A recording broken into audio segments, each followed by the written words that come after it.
as Muslims, we need to have a special kind of unity. And I think us in the dawah space, we can start creating unity by granting concession to one another, show like allowing a lot to slide. Yes, if some people are too extreme, we have to refute that. If they're just disunity merchants, and because I was saying in the beginning of the stream, if they continue, they're gonna kill us off, bro. The last 100 years, how many Muslim countries have been destroyed? Iraq's been destroyed, Libya's been destroyed, Syria's been destroyed, Palestine's been destroyed, Sudan has been destroyed. But there's so many Muslim countries, but the Uyghurs, the Rohingya, there's too many of us that are suffering, bro. Somalia, there's so many people that have suffered around the Muslim world. You know what I mean? And so many other Muslim countries I haven't mentioned. Afghanistan, obviously, a huge example of that. Even Pakistan, lots of countries suffering, bro. Lots of hard times. Okay, Lebanon, look at Lebanon. We were raising money for Lebanon. But I've just counted 10 countries. How many millions of people died? And the reason why millions of people are dying is, one of the main reasons is because we're disunited. As much as we don't want to say it, it's the truth. So imagine now if we remain on this, the next 100 years is going to be even more death and more destruction and more humiliation. So that's all well known. So what we're calling to is not uniformity. Kashmir is another one, by the way, but that I didn't mention. It's a very important one. But there's lots of them. But obviously Bosnia, Chechnya, there's lots of countries that I've not mentioned. Kosovo, bro, Albania. I can't think of everything now. I apologize if I haven't mentioned any of the countries like Sudan or Congo. Many of those countries, right? Or Muslims. But what I'm saying is, what I'm trying to say is, if we continue on this trajectory of disunity, more of us are going to die. We're not going to have the luxury to speak about these things. The Greater Israel Project is going to increase more and more. We're going to get hurt. This is going to cause death. This is a health and safety issue, bro. This is a security issue. This is a survival issue, bro. And these guys, they don't realize this. And I'm trying to say to them, that's why we need. Algeria is another one, bro. This is another one. I forgot. Yeah, but obviously that was a bit before. But what I'm saying is, there's so many of them, akhi. I can't even. We're going to keep getting hurt. We'll keep getting hurt, akhi. So unity starts with what we can control. What we can control, like me and you, Daniel, I think what I'd love to see, like on a real practical level. And you know who else has been oppressed, bro? The Kurds, bro. That's the Kurdish people. The good Kurdish people, bro. They've been harmed. Look what happened to them. So I keep mentioning so many people, but I forget some of the people. Anyway. Iran, bro.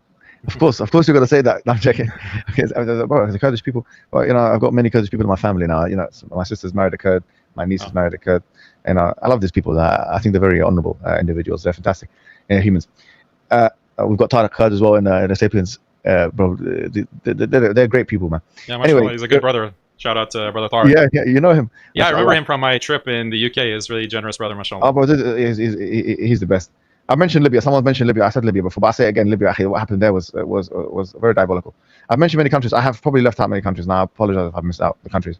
Kashmir I mentioned already, yeah. But I'll mention again Kashmir. Yeah, so as I said, akhi, if we don't unite, I'm not saying uniformity. I'm not saying we all have to have the same beliefs. I'm saying unity. There is a difference between unity and uniformity. Unity is where we all have the same aqeedah and the same fiqh. I'm saying uniformity is that, uniformity is when we have that everything is the same. I'm saying unity in the sense that we can agree to disagree on certain issues, right? However, also another thing I didn't mention is Nigeria. They went through a lot of difficulty as well. Anyway, Somalia.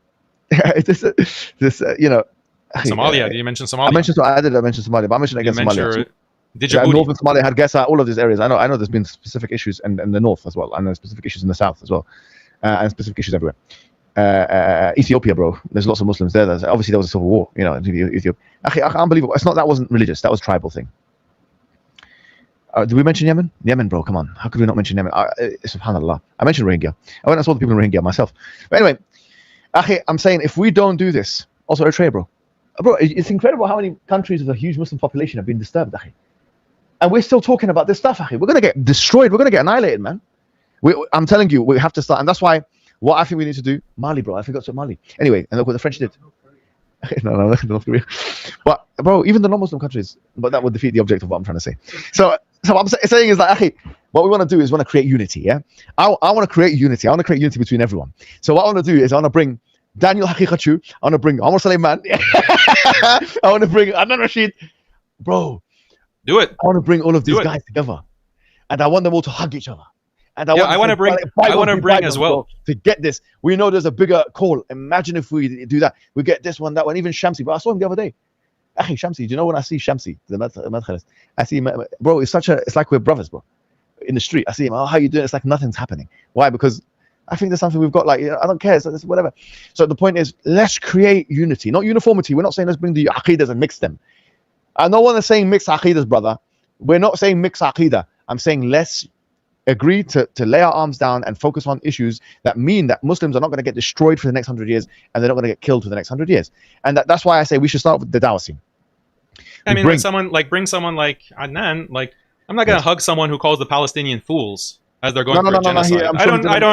I don't want to hug someone like that. Like, that's a despicable person who's carrying water for like Hindus and Zionists. Like, this is disgusting. Fine. Maybe not. So he apologizes for that. He apologizes for his pro-Hindu comments, and then I'll put differences aside. But other than that, like, this is disgusting behavior. Sorry. Look at the Ibadis. Look at Oman. The Ibadis, their nice aqidah is from the Khawarij. You know that, right? Yeah, but they're so nice, bro. They're some of the most honorable people you meet. Yeah, so imagine a future where the Wahhabis become like the Ibadis, or they're like Oman. They are fine with being unified and working with other Muslims, but their aqidah is a specific aqidah. No problem. If you want to have this aqidah, be like the Ibadis, be like the Zaydis, whatever. That's fine for you. Like, we don't have to agree and unify on those specific aqidah. Well, that's a great way of putting it, actually. So I would be happy if Wahhabis were like that. But unfortunately, the Wahhabis are a tool. Like, they're a biomass that is a bioweapon against the rest of the ummah. And they've been weaponized by the Zionists, by the Americans, and they're causing chaos. And that's why we have to refute them, and we have to discredit this entire ideology. And so I agree 100% with you on the need for unity. Obviously, that's been my message, pan-Islamic unity. Yes, and it's a matter of survival, bro. This is not like a joke. This is a matter of survival. Absolutely. You listed all of the countries that are suffering because of some of these issues. So I'm 100% on board with you on that. And, I'm very happy to see that you're coming out now, alhamdulillah. You're making these strong statements. You're equating some of this Wahhabi ideology with terrorism. There's no doubt about that. There's no one who's disagreeing about that, whether it's academics or even the great scholars like Ibn Abidin or As-Sanani or whoever. So we just continue that, inshallah. We continue that, and we put out material. We produce material, because there's so much. Like, that fatwa from Ibn Sahman, like, I didn't know about that fatwa. Like, that's not, like, that's a primary source that is hidden in the archives of, like, one of these Saudi universities that someone found, and that we published it, because it was unpublished manuscript of Ibn Sahman's fatwa calling the Ottomans Murtaddin, and we have to ally with the British in World War I. This is a lot of research that needs to be done, because it's been propagandized.